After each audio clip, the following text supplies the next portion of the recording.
Hello friends, welcome to modulation. मेरा नाम है रजनीश और दोस्तों आज हम बात करने वाले हैं पेपर 1 के बारे में।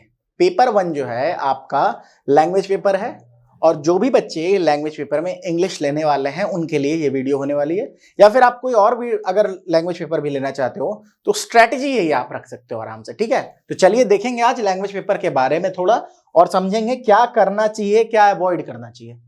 सबसे पहले चीज, लैंग्वेज सेक्शन आप समझो सिलेबस को।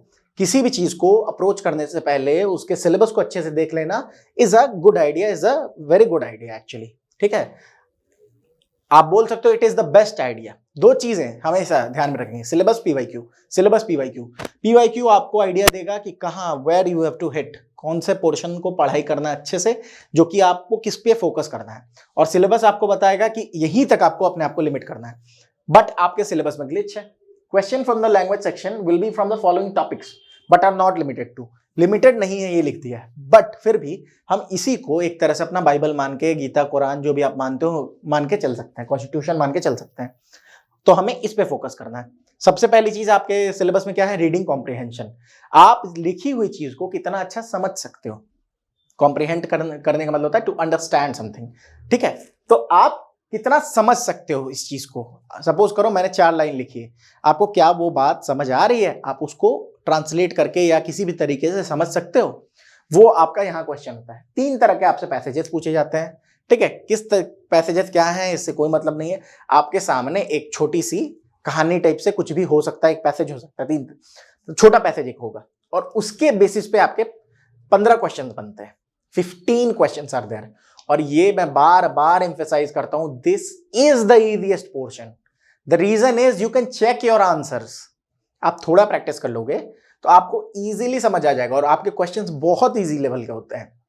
एक पैराग्राफ आपको दे दिया जाएगा और उसके बेसिस पे सपोज करें, जैसे कि मैं अगर बताऊं, राम श्याम के पास गया और उसने उससे कहा कि कल मुझे क्रिकेट देखने सरदार वल्लभ भाई स्टेडियम जाना है।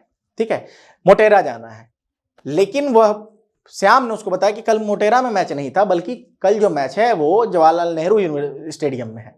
ठीक है, तो ऐसे करते करते उन्होंने सोचा, फाइनली उन्होंने डिसाइड किया कि कल वो घर में बैठ के चिप्स खाएंगे और टीवी पर मैच देखेंगे।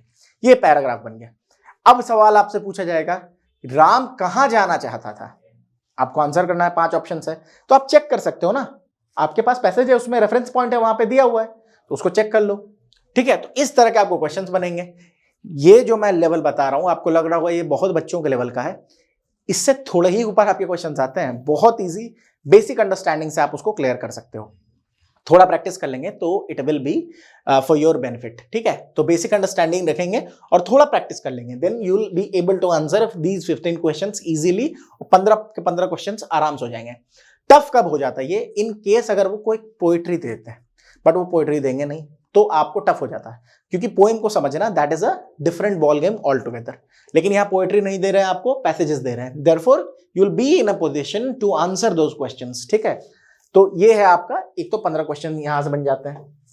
नेक्स्ट आप आओगे वर्बल एबिलिटी। वर्बल एबिलिटी में आपको जो ग्रामर के आपके पार्ट्स हैं उसको पढ़ना है। जैसे पार्ट्स ऑफ स्पीच हो गए, उसमें भी फोकस किस पे देना है मैं आपको बताऊं। मैं बार बार बोलता हूं, पार्ट्स ऑफ स्पीच में आपका फोकस मेनली 2 चीजों पे होना चाहिए। एक सब्जेक्ट वर्ब एग्रीमेंट, जिसको हम सिंटेक्स बोलते हैं। यहां से क्वेश्चन बनते हैं। इसका मतलब क्या है कि जैसे क्वेश्चन आता ना, the sun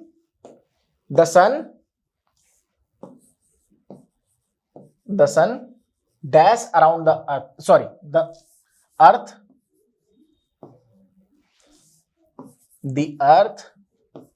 dash around the sun, और यहां पे आपको एक वर्ड दिया रहेगा रिवॉल्व।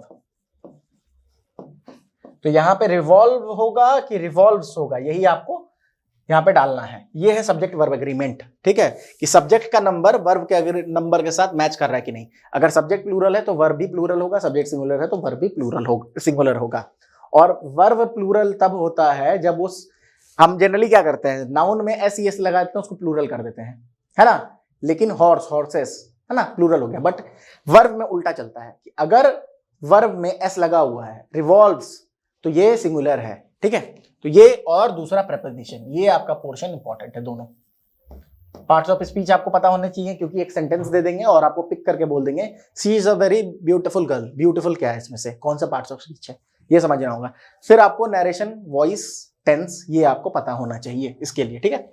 रीअरेंजिंग द पार्ट्स, आपको पार्ट्स स्कैटर्ड वे में दे देंगे और उसको रीअरेंज करना है, ठीक है।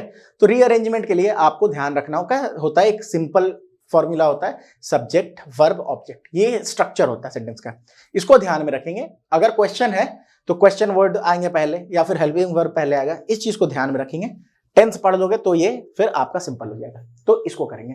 फिर करेक्ट वर्ड आपको चूज करना है। करेक्ट वर्ड चूज करने का मतलब क्या हुआ कि आपको ऑप्शंस दिए रहेंगे कि इनमें से कौन सा वर्ड करेक्टली इसको रिप्लेस कर सकता है या इसके जगह यूज हो सकता है, जो कि जनरली आपको सिनोनिम एंटोनिम्स हो गए या फिर वन वर्ड सब्स्टिट्यूशन और इडियम एंड फ्रेजेस हो गए। ये चार चीज इसमें आपको, ये दोनों मिला के चार चीज हो गए। और वोकैबुलरी में भी वही चीज है, सिनोनिम एंटोनिम्स है, और मतलब ये देखिए वेग थोड़ा सिलेबस है, लेकिन आपका मेनली आपको पैसेजेस हैं, टेंस मतलब ग्रामर पोर्शन है, और फिर सिनोनिम एंटोनिम्स, सिनोनिम पर्यायवाची, एंटोनिम्स विपरीतार्थक शब्द, one word substitution, idiom and phrases, ये आपको करना है इसमें। दैट इज इट, इतना ही करना है, ठीक है। ये आपका सिलेबस था। अब देखिए करना कैसे है। तो सबसे पहले पीवाईक्यू उठाओ। पीवाईक्यू एनटीए की वेबसाइट पे अवेलेबल है, वहां से जाके आप उठा सकते हो। और मैंने पीवाईक्यू को इन ग्रेट डिटेल यहाँ पे करा रखा है, तो इसी चैनल पे आप आराम से नीचे जाके देख सकते हो उसको, ठीक है। पीवाईक्यू को मैंने बहुत अच्छे से समझा रखा है, तो अगर आप you don't have to suffer that excruciating pain of going through the PYQ alone, आप जाके चैनल पे हमारे नीचे में जाएंगे, आपको वीडियो मिल जाएगा। तो पीवाईक्यू और एमसीक्यूज प्रैक्टिस करें। एमसीक्यूज मतलब मल्टीपल चॉइस क्वेश्चंस, ठीक है। आप यहां हमारे चैनल के जो है कम्युनिटी सेक्शन में जाओगे तो वहां भी एमसीक्यूज होंगे। At the end of the day it is an MCQ examination. यहाँ आपके मल्टीपल चॉइस क्वेश्चन होते हैं, उसको टिक करना होता है, तो वही आपको करना है, उसको फोकस करेंगे, उसको प्रैक्टिस करेंगे।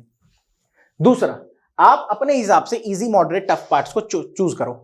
किसी को हो सकता है कि ग्रामर पोर्शन टफ लगे, किसी को पैसेज टफ लगे, तो आप पहले उसको सेग्रीगेट करो और फिर टाइम अलॉट करो कि किसको कितना टाइम देना है, किस पे मुझे ज्यादा फोकस करना है। ऑब्वियस सी बात है, टफ पोर्शन पे ज्यादा काम करोगे, इजी पोर्शन में कंपैरेटिवली कम काम करोगे, है ना। Make a proper time table, make a proper time table. देखिए हमारे बॉडी में एक चीज होती है जिसे हम सर्केडियन क्लॉक बोलते हैं। सर्केडियन क्लॉक मतलब जैसे हम रात होता है, रात होने के टाइम हम सो जाते हैं, सुबह उठ जाते हैं, तो एक बॉडी का क्लॉक बना हुआ है जिसको बॉडी क्लॉक बोलते हैं। वो आप ना तैयार कर लो कि एक प्रॉपर टाइम टेबल बना लो कि मुझे इतने बजे से इतने बजे तक ये इंग्लिश पढ़ना है, तो आपका माइंड अलाइंड हो जाएगा उसी वे में, उसी तरीके से, ठीक है। स्लीप फिक्स करने के लिए भी यही बोला जाता है कि आप कुछ भी हो, अगर चाहते हैं 9:30 बजे सोना, तो 9:30 बजे बेड पे आ जाइए। कुछ दिन परेशानी होगी, आपको स्लीप को रिस्टोर करने में 14 वीक्स लगते हैं, समझे, 4 महीने के अराउंड टाइम लगता है। तो आप ये काम जब 4 महीने लग रहे हैं स्लीप को आपको रिस्टोर करने में, लेकिन फिर स्लीप आपका रिस्टोर हो जाएगा, फिर आप बराबर उसी टाइम पे सोने लगोगे। उसी तरह अगर आप प्रॉपर टाइम टेबल में पढ़ाई करोगे, आपकी बॉडी अलाइन हो जाएगी उस तरह से, आपका मेंटल स्टेटस उस तरह का होगा। शुरू में कुछ दिन जो भी चीजें होती है ना, जब आप स्टार्ट करते हो ना, तो लाइफ के प्रोग्रेशन ऐसे होते हैं कि ये आपको शुरुआती, जो आप यहां अगर हो तो यही जो फेज है ना, यही आपको टफ लगेगा। स्टार्टिंग, इनिशिएट करना, स्टार्ट करना, यही टफ होता है। उसके बाद चीजें फिर धीरे धीरे यहाँ नॉर्मल होने लगेंगी, फिर आपका वो हैबिट बन जाएगी, आपके रूटीन में आ जाएगी, ठीक है। तो आप प्रॉपर टाइम टेबल बनाओ, फिर अपने हैंड रिटन नोट्स बनाओ जो कि आप समझ पाओ रिवीजन के लिए। आपको जरूरी नहीं है कि पूरा सेंटेंस लिखना है कि सर जो बोल रहे हैं पूरा सेंटेंस कंप्लीट करना है, no, that is not the way. आप अपने हिसाब से, noun is the name of a person place और थिंग, मैं लिख रहा हूं, आप नाउन के बगल में इक्वल टू लिख के पर्सन प्लेस थिंग लिख भी सकते हो, या नेमिंग वर्ड लिख सकते हो, जो आपको समझ में आए, which is convenient for you. At the end of the day आपको पढ़ना उस चीज को, आपको ये नहीं सोचना कि बाद के बच्चों के लिए मैं बना दूं, नहीं, आप बुक नहीं लिख रहे हो, you have to make your notes according to your own pattern of studying, ठीक है। Revise, revise, keep on revising, ये आपका लास्ट मंत्र है। आपको रिवीजन करना है, फिर से रिवाइज कीजिए और फिर रिवाइज कीजिए, बिकॉज हम जब कभी भी कोई नई चीज को पढ़ते हैं तो हमारा ब्रेन हमें एक चीज बताता है, ये मैं समझ गया, but that is not how the brain works. आप कोई भी चीज पढ़ोगे कुछ दिन में 70% 80% भूल जाओगे, एज सिंपल एज दैट, ठीक है। अभी मैं को आपको बोलूँ ना लिखने को, अ से ज्ञ तक नहीं लिख पाओगे, बिकॉज आप वो चीज बार बार रिवाइज नहीं कर पा रहे हो। ABCD चूंकि लगातार आप कंटिन्यूअसली इंग्लिश के वर्ड्स देख रहे हो, समझ रहे हो, पढ़ रहे हो, सुन रहे हो, तो वो आप भले लिख लोगे, लेकिन हिंदी नहीं लिख पाओगे। उसका कारण वही है, रिवीजन में नहीं है, है ना। तो रिवाइज करना सबसे इंपॉर्टेंट पोर्शन है, बी इट दिस एग्जामिनेशन और any other examination that you will be facing in your lifetime. Revision is the key to success, there is no other key. आपको रिवाइज करना होगा। This is the way you have to approach the your language paper, यही करना है आपको। And if you do this I am sure you will get very good, very decent marks. ठीक है, तो चलिए, मुझे आई होप कि आपको बातें समझ आई होंगी। प्लीज हमारे वीडियो को लाइक करें, शेयर करें अपने फ्रेंड्स के बीच, कमेंट करें जो भी आपको परेशानी आ रही है। हमारे मॉड्यूलेशन 2.0 ऐप को डाउनलोड कर सकते हैं प्ले स्टोर से, जिसपे आपको हमारे कोर्सेज के बारे में, जो कि CUET का कोर्स हमने बहुत बेहतरीन आपके लिए बनाया है, जहां पे आपको कोई बुक कुछ देखने की जरूरत नहीं पड़ेगी। If you buy our purchase our course, आपको हर एक इंफॉर्मेशन वहां पे दे दी जाएगी, जिससे कि आप आराम से क्लियर कर पाओगे। ठीक है, for any query you can call us on 9015781999। I hope I made my self clear. Thank you and keep on revising things.